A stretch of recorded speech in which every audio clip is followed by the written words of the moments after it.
Chelsea versus Tottenham, West versus North, Blue versus White, 174 games of pure needle, hatred and controversy. This is the story of what I think is football's most underrated rivalry. On the 5th of September 1882, a team called Tottenham Hotspur was formed. They played in North London and wore white shirts with blue shorts. 23 years later, on the 10th of March 1905, another team was made in the west side of the capital. This team, who played in Eton Blue, a shade that was later replaced the more famous and iconic Royal Blue in 1912, was called Chelsea FC. It would take 4 years, however, for the first match-up. The first game was in the First Division at Stamford Bridge on the 18th of December 1909, and Chelsea would come out victorious 2-1. Both us and Tottenham struggled that year though, and the return match at White Hart Lane on the 30th of April 1910 was massive. Chelsea went into the game with the same amount of points as Tottenham, both were in the relegation zone. The game was the last game of the season. Sadly, Tottenham won the game 2-1, with former Chelsea player Percy Humphreys scoring the winner.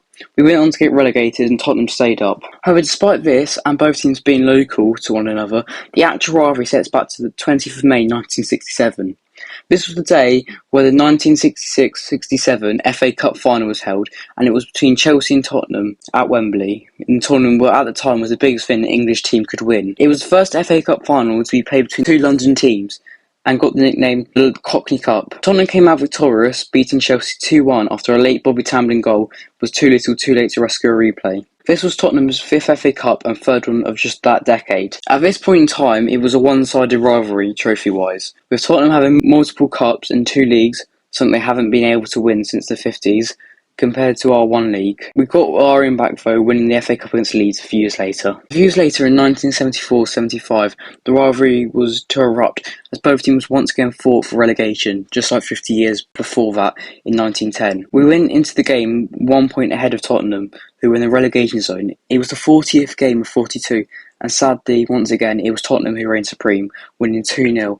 We went on to get relegated, and for them, well, they stayed up by 1 point. However, it was fan violence before the game that caused the match to be delayed, and one of the reasons why he was remembered in the history books. And the 80s, well, it wasn't much better for us, as financial problems struck, and the Blues were once again the most inconsistent team in the football pyramid. Meanwhile, Tottenham had their last proper run of success, winning 2 FA Cups, 1 Community Shield, and 1 Europa League. However, the start of the new decade, the 90s, was a turn for this rivalry, and we went on a 12-year unbeaten streak against Tottenham, and then a 16-year unbeaten streak in the league, and then a 28-year unbeaten streak at home in the league against Tottenham. Chelsea went to new levels then, especially in the late 90s where we won 2 FA Cups, a League Cup and a European double in the Cup Winners' Cup and Super Cup. One of the big highlights though, despite all the trophies, was beating Tottenham 6-1 in 1997-98, where a game featured a tall Andre Flo hat-trick. Proper fashion Tottenham. Nothing better than that, eh? Chelsea's long unbeaten streak against Tottenham came to an end at White Hart Lane in the League Cup in 2002 after they beat us 5-1 to advance, going through 6-3 winners on aggregate. However, just a year later in 2003, there was rumours of a Russian oligarch called Roman Abramovich who wanted to buy a football team in England. His reported choice was Tottenham. However, after Desai and Grunkiar secured Chelsea top 4 on the final day of the season, coming back from 1-0 down against Liverpool to win and snatch top 4 off the Reds, the Russian changed his mind in a decision would change football forever. 2 seasons later, Chelsea were champions of England and went back-to-back, overtaking Tottenham's league win total of 2. However, a few months after Chelsea won their third league, second of the Premier era, Tottenham ended their drought in the league against us, beating us 2-0 at White Hart Lane. Only 4 months later, the sides faced again in the quarters of the FA Cup.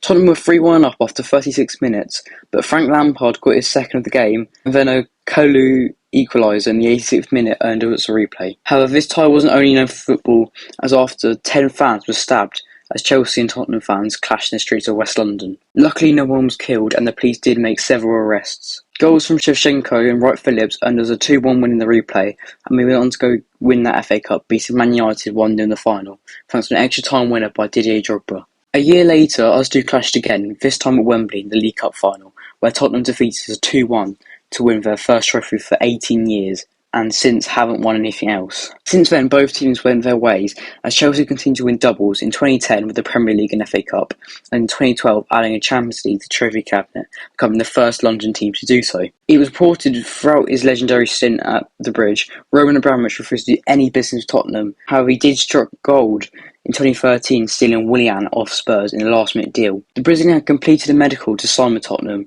but after having talks with us, decided that blue suited him better and turned down North for the West. He went on to have a hugely successful career for Chelsea, and especially against Tottenham, scoring a handful of goals against them. A double in the FA Cup semi-final in 2017 stands out amongst them. In 2015, Chelsea and Tottenham met at Wembley once again in the League Cup, and unlike 7 years before, we came out victorious, winning 2-0 thanks to goals from John Terry and Diego Costa.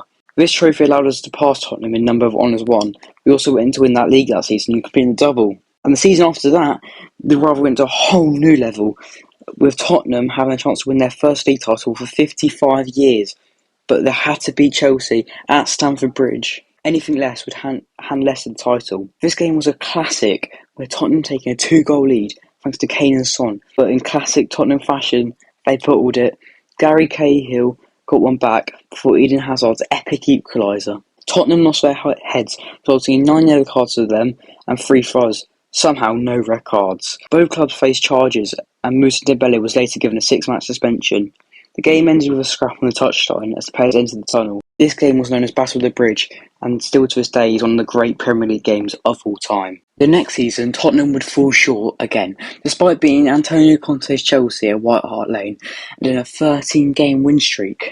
Chelsea won the title by 7 points from Tottenham in second, giving John Terry the perfect final season, with him having the chance to lift the title alongside Gary Cahill. This year, we also beat Tottenham 4-2 in the FA Cup semi-final in an all-time classic, thanks to a Willian brace, Hazard goal and Matic thunderbolt. The 2017-18 season saw us two face in the second game week of the season. We were victorious thanks to a Marcos Alonso brace, one of them being a fantastic free kick. However, later on that season, they got their own back after finally beating us at home in the league for the first time in decades. 2 seasons later, the first Tottenham vs Chelsea match was held at their new stadium. We won, beating them 2-0 with both of the goals coming from Willian. Last season, in January, us two faced each other 3 times in a month in the League Cup semi-finals and the Premier League. We went on to win all 3 of these games to sink Spurs' hope of going to Wembley under new manager Antonio Conte, who replaced another ex-Chelsea manager in Jose Mourinho. Our last meeting was earlier on the season,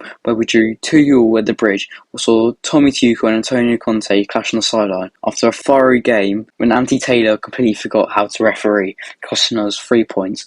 After 2 instances from Richarlison being offside and Cucurella having his hair pulled, leading to the second Tottenham goal. So that is the story of Chelsea versus Tottenham up to now. Chelsea outscored Tottenham trophies, and we also have a bare record with 77 wins, 54 losses and 43 draws. And our man Jimmy Floyd Hasselbank is the top goal scorer in the fixture. So with all that in mind, this game on the weekend is massive. Tottenham want to keep top 4 on, and we need a win, especially for Graham Potter's sake. Personally, for me, no Prem game matters more than these ones against Tottenham. I'd prefer to lose against any team over them. So let's hope we can go out there, put them back in their place, and paint London blue once again on Sunday. Come on, Chelsea!